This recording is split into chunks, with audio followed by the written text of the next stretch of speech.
Adios Amigo. Nahas Nasar ആണ് സംവിധാനം ചെയ്തിരിക്കുന്നത്. നഹാസിന്റെ ആദ്യത്തെ സംവിധാന സംരംഭമാണിത്. ആസിഫ് അലി, സുരാജ് വെഞ്ഞാറമൂട് ഇവരാണ് കേന്ദ്ര കഥാപാത്രങ്ങളായിട്ട് എത്തിയിട്ടുള്ളത്.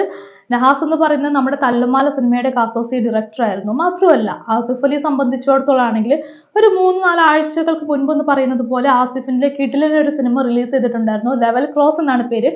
അതിനകത്ത് മികച്ച അഭിനയമൊക്കെ കാഴ്ചവെച്ച് പ്രേക്ഷകരെ കൊണ്ട് നല്ല അഭിപ്രായമൊക്കെ പറയിപ്പിച്ച് ആസിഫ് ഇങ്ങനെ നിൽക്കുന്ന സമയത്താണ് ആസിഫിന്റെ ഈ ഒരു സിനിമ റിലീസ് ആവുന്നത്. മാത്രമല്ല തലവൻ സിനിമ തന്നിട്ടുള്ള ഒരു പ്രേക്ഷക സ്വീകാര്യതയൊക്കെ ഉണ്ട്. അത് നിലനിർത്തിക്കൊണ്ടാണ് ഈ സിനിമ റിലീസ് ആവുന്നത്.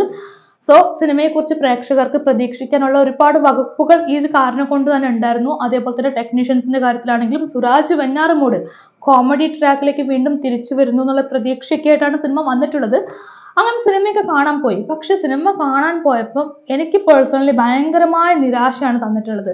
നമ്മൾ ചില സിനിമകൾക്കൊക്കെ റിവ്യൂ ചെയ്യാനിരിക്കുന്ന സമയത്ത് അനുഭവിക്കുന്ന ഒരു വലിയ പ്രശ്നമുണ്ട്. ആ സിനിമയെക്കുറിച്ച് നമുക്ക് പറയാൻ പോയിന്റുകൾ ഇല്ലാത്തൊരവസ്ഥ വരിക എന്ന് പറയുന്നത്. അത് എല്ലാ സിനിമകളിലൊന്നും സംഭവിക്കാറില്ല. ചുരുക്കം ചില സിനിമകളിലാണ് അങ്ങനെ സംഭവിക്കാറുള്ളത്. അതേ അവസ്ഥയാണ് സത്യത്തിൽ ഈ സിനിമയെക്കുറിച്ച് റിവ്യൂ ചെയ്യാനിരിക്കുന്ന സമയത്ത് പോലും എനിക്കുണ്ടാവുന്നത്. കാരണം ഈ സിനിമ അത്രമാത്രം നിരാശപ്പെടുത്തിയിട്ടുണ്ട്. നമുക്ക് അവർ പോയിന്റ്സ് കിട്ടാതിരിക്കുന്നപ്പോഴാണെന്നറിയോ, സിനിമ നമ്മളെ നിരാശപ്പെടുത്തണം, നമുക്കത് കൺവേ ആവാതിരിക്കണം, നമ്മളെ ഉറക്കുന്ന അവസ്ഥയിലേക്ക് എത്തണം, അതുപോലെ തന്നെ അങ്ങേയറ്റം ബോറടിപ്പിക്കണം. ഇങ്ങനെ പല പല ഘടകങ്ങൾ ഒത്തുചേർന്നാൽ മാത്രമാണ് നമുക്ക് സിനിമയെക്കുറിച്ച് ഒന്നും പറയാനില്ലാത്ത അവസ്ഥ വരിക. അതേ അവസ്ഥയാണ് ഈ സിനിമ തന്നിട്ടുള്ളത്. ഈ ചിത്രത്തിന്റെ പേര് അഡിയോസ് അമീഗോ എന്ന് പറയുന്ന പേരൊക്കെ കേട്ടിട്ട് ഭയങ്കര വൈബ് എനർജിയാണ് എന്നൊക്കെയാണ് പ്രേക്ഷകർ തെറ്റിദ്ധരിച്ചു വെച്ചിരിക്കുന്നത്. ഇതൊരു വൈബ് എനർജിയും തരുന്നില്ല. മറിച്ച് പ്രേക്ഷകരെ 2.25 മണിക്കൂർ വലിച്ചു നീട്ടി ബോറടിപ്പിക്കുന്നതാണ് യാഥാർത്ഥ്യം. ഈ ഒരു പേരൊക്കെ കേട്ടിട്ട് ആ ഒരു വൈബ് എനർജി ഒക്കെ പിടിക്കാൻ വേണ്ടിയിട്ട് അല്ലെങ്കിൽ വൈബ് എനർജി ക്രിയേറ്റ് ചെയ്യുന്ന സിനിമയാണെന്നൊക്കെ വിശ്വസിച്ച് ഒരുപാട് പിള്ളേർ വന്നിട്ടുണ്ട്, യൂത്ത്. ആ പിള്ളേർ ഏകദേശം ഒരു 20 മുതൽ 25 വയസ്സിന് പ്രായത്തിനടുക്കുള്ള ഒരുപാട് പിള്ളേരാണ് തിയേറ്ററിനകത്ത് മുഴുവൻ ഇരിക്കുന്നത്. കുറെ കഴിയുമ്പോൾ അവർക്കൊക്കെ ഒരു ബോറടിക്കുന്ന അവസ്ഥയാണ് സിനിമ മൊത്തത്തിൽ കണ്ടു കഴിയുമ്പോഴേക്കും സംഭവിക്കുന്നത്. മാത്രമല്ല ഒരു കോമഡി ട്രാക്ക് പിടിക്കാൻ ശ്രമിച്ചു, അല്ലെങ്കിൽ കോമഡി എന്റർടൈനർ എന്നുള്ള രീതിയിലൊക്കെ വന്നിട്ട് ഇതിനകത്ത് കോമഡി ഒന്നും യാതൊരു വിധത്തിലും കൺവേ ആവുന്നില്ല. നമുക്കൊരു തമാശ കണ്ടിട്ടും ശരിക്കും പൊട്ടിച്ചിരിക്കാൻ പറ്റുന്നില്ല. പ്രത്യേകിച്ച് ഏറ്റവും സങ്കടമുള്ള കാര്യം എന്താണെന്ന് വെച്ച് കഴിഞ്ഞാൽ സുരാജ് വെഞ്ഞാറമൂട് എന്ന് പറയുന്ന ഒരു പഴയ കാല കോമഡി താരം, നിലവിൽ അങ്ങനെയല്ല, ആ ഒരു പഴയകാല കോമഡി താരം നമ്മൾ പൊട്ടിച്ചിരിപ്പിക്കാൻ ശ്രമിക്കുന്നുണ്ടെങ്കിൽ കൂടിയും അദ്ദേഹത്തിന് ഒരിക്കലും പഴയ രീതിയിലേക്ക് അല്ലെങ്കിൽ പഴയ ട്രാക്കിലേക്ക് തിരിച്ചു പോകാൻ പറ്റുന്നില്ല. അദ്ദേഹത്തിന്റെ തമാശകൾ എപ്പോഴും ഒരു ഗൗരവം പിടിച്ചിട്ടുള്ള തമാശകൾ മാത്രമാണ്.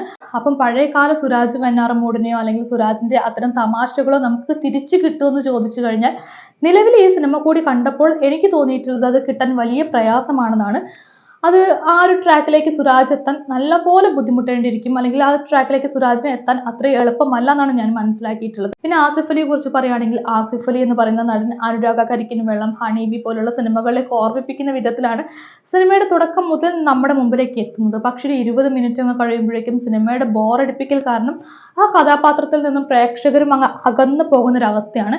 ഇനി സിനിമയിലേക്ക് വരികയാണെങ്കിൽ ഈ സിനിമ ഒരു കള്ളുകുടിയന്മാരുടെ യൂണിവേഴ്സാണ്. നമ്മുടെ യൂണിവേഴ്സിൽ പെടുന്ന ആളുകളുടെ കഥയല്ല, കള്ളുകുടിയന്മാരുടെ യൂണിവേഴ്സാണ്. അവർ പോകുന്ന യാത്രകൾ, അവർ കാണുന്ന കാഴ്ചകൾ, അവർ മനുഷ്യരോട് ഇടപഴകുന്ന രീതി, ഇങ്ങനെ ആ 2 കള്ളുകുടിയന്മാരിലൂടെയാണ് സിനിമ മുമ്പോട്ട് പോകുന്നത്. തുടക്കത്തിലൊക്കെ എനിക്ക് തോന്നുന്നത് ഒരു ആദ്യത്തെ ഒരു 20 മിനിറ്റ് 25 മിനിറ്റ് സമയത്തോളം ആസിഫ് അലി കഥാപാത്രമൊക്കെ നല്ല ഭംഗിയായിട്ട് ചെയ്തിട്ടുണ്ട്. മാത്രമല്ല നമുക്ക് പോലും തോന്നിപ്പോവും ഏതെങ്കിലും ഘട്ടത്തിലൊക്കെ 2 എണ്ണം അങ്ങ് അടിച്ചിട്ട് നമുക്കും ഇതുപോലെയൊക്കെ യാത്ര ചെയ്താലെന്നൊക്കെ നമുക്കും തോന്നിപ്പോവും.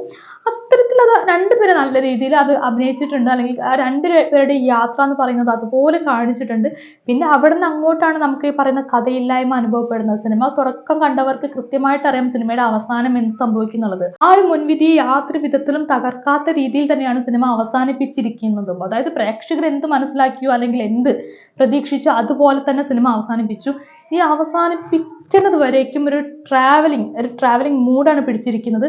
അതിന് വേണ്ടിയിട്ട് നമ്മളുണ്ടല്ലോ ഈ പറഞ്ഞ പോലെ വലിച്ചു നീട്ടി പ്രേക്ഷകർ ബോറടിപ്പിച്ച് കൊല്ലുന്നതിന് തുല്യമാക്കിയിട്ടുണ്ടായിരുന്നു സിനിമ.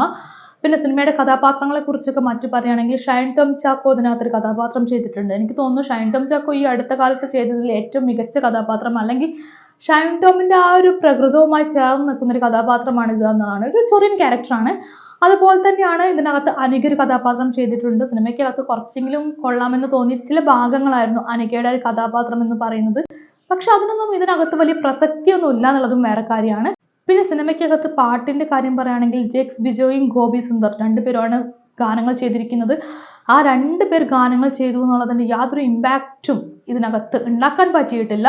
സംഗീതം പ്രേക്ഷകരുടെ മനസ്സിൽ നിൽക്കുന്ന രീതിയിലൊന്നും ചെയ്തിട്ടില്ല എന്ന് കൂടിയാണ് എനിക്ക് തോന്നിയിട്ടുള്ളത്. പിന്നെ പാട്ടുകളുടെ കാര്യമൊക്കെയാണെങ്കിൽ ഒരു പാട്ട് പോലും പ്രേക്ഷകരുടെ മനസ്സിൽ ഇടം പിടിക്കുന്ന ഒന്നായിട്ട് എനിക്ക് ഫീൽ ചെയ്തിട്ടില്ല. സിനിമയ്ക്കകത്ത് പാവപ്പെട്ടവനും പണക്കാരനും തമ്മിലുള്ള ചില അന്തരങ്ങളൊക്കെ കാണിക്കാൻ ശ്രമിച്ചിട്ടുണ്ട് ഇൻഡയറക്റ്റ് ആയിട്ടാണെങ്കിലൊക്കെ. സിനിമ മൊത്തത്തിൽ ബോറടിക്കാൻ സാധ്യതയുള്ള പ്രേക്ഷകരെ സംബന്ധിച്ചിടത്തോളം അത്തരത്തിലുള്ള ഫിലോസഫി ഒന്നും ഏൽക്കാൻ ചാൻസ് ഇല്ല എന്നാണ് എനിക്ക് തോന്നിയിട്ടുള്ളത്.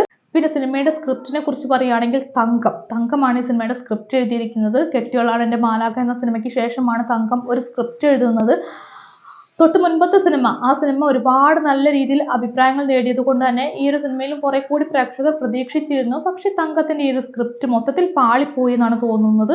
ഈ ഒരു സ്ക്രിപ്റ്റ് അത്രമാത്രം പ്രേക്ഷകരെ ബോറടിപ്പിച്ചിട്ടുണ്ട്, അല്ലെങ്കിൽ ലോജിക്കില്ലാത്ത കുറെ കാര്യങ്ങളാണ് കാണിച്ചു വെച്ചിരിക്കുന്നത്.